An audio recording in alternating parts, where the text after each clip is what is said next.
আমি গরিব মানুষ ভাই। গরিব মানুষের শখ থাকে, সাধ্য থাকে না। প্রতিনিয়ত মনে মনে অনেক স্বপ্নের জাল বুনি, কিন্তু জানি তা কোনোদিনও পূরণ হবার নয়। কারণ ওই যে গরিব মানুষ, টাকা পয়সা না থাকলে মনে মনে স্বপ্নের জাল বোনা ছাড়া কোনো কিছুই হয়ে ওঠে না। পৃথিবীতে আমার মতো এরকম হাজারো গরিব শুধু স্বপ্ন দেখেই চলেছে, স্বপ্ন দেখেই চলেছে। কি কন, হাসা কথা কছি না? তো গরিব যারা যারা আজকে আমার ভিডিও দেখতেছেন তারা তারা হাত তুলবেন, কবেন যে আপা আমি আছি আপনার কাতারে। আমিও গরিব মানুষ, খালি মনে মনে স্বপ্ন দেখি, বিশাল বিশাল স্বপ্ন দেখি। হ্যাঁ, বিশাল বিশাল স্বপ্ন যে দেখি তা কোনো দিনও পূরণ করা সম্ভব না আমার পক্ষে। আমার সাধ্যের মধ্যে আমি স্বপ্ন দেখবো না যে আমি এর যেটা পূরণ হইবার পারবো, সেই ছোটখাটো একটা স্বপ্ন দেখবো যেটা হলো আমি সফলতা অর্জন হইবার পারবো। এত বড় বড় স্বপ্ন তাই আমি দেখি কনছেন। ওই যে একজনের থেকে শুনছিলাম যে মনে মনে ঘর দিমু, ছোট ঘর দিমু কে বড় হইরেই দিমু। তা আমার ওই লোগা ওবা কাম হয়েছে বুঝছেন। মনে মনে স্বপ্ন দেখি, আমি কই স্বপ্ন দেখমু মেলা কিছু নিয়ে পরিকল্পনা হরমু।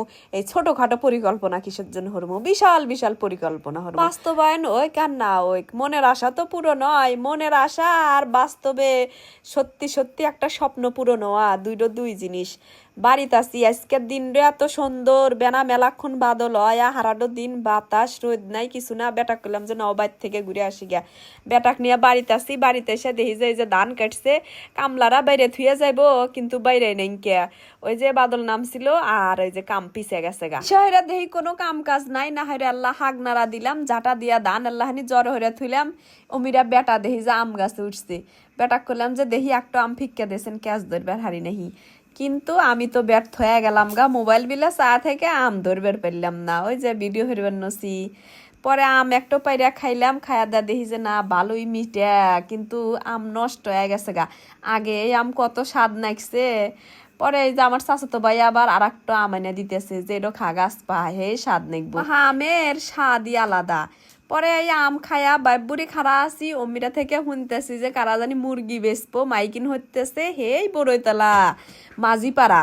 দাম হলো গাই 140 টাকা। পরে কইলাম যে নু যাই, বাইকনাক কইলাম বেটাক কইলাম যে যায় মুরগি নিয়ে আসি গিয়া কয়েকটা। কি যে স্বাদের আম, সেই স্বাদ, এত স্বাদ কে। এই যে বেটা বাইকনাক হাতে নিয়ে গেছিলাম হলো গা ওই মাঝি বাড়ি, মুরগির নাই গিয়া মুরগি কিনছি হলো গা চারডো মুরগি 2 কেজির উপরে 1170 টাকা দাম হয়েছে না 75 টাকা। এই যে মুরগি এনে হয়রান হয়ে গেছি গে, গাইমে ঘুমে গেছি গা। বেটা বাইক না খাতে নিয়ে গেছি, অর্ধেক গাটা আমি নিজেই বয়া নিয়ে আসলাম। কন সলপল দিয়ে এখন কোনো কামে লাগে না। সলপল গুলো একবারে বোঝেই না যে বড় করে হাতে থেকে ব্যাগ নিয়ে নিজে করে বয়া নিয়ে জানাকবো। এখন আর সলপলের আক্কেল কম বুঝছেন। এই হলো আজকে আমার ভিডিও। তাহলে ভালো থাকেন সবাই, টাটা।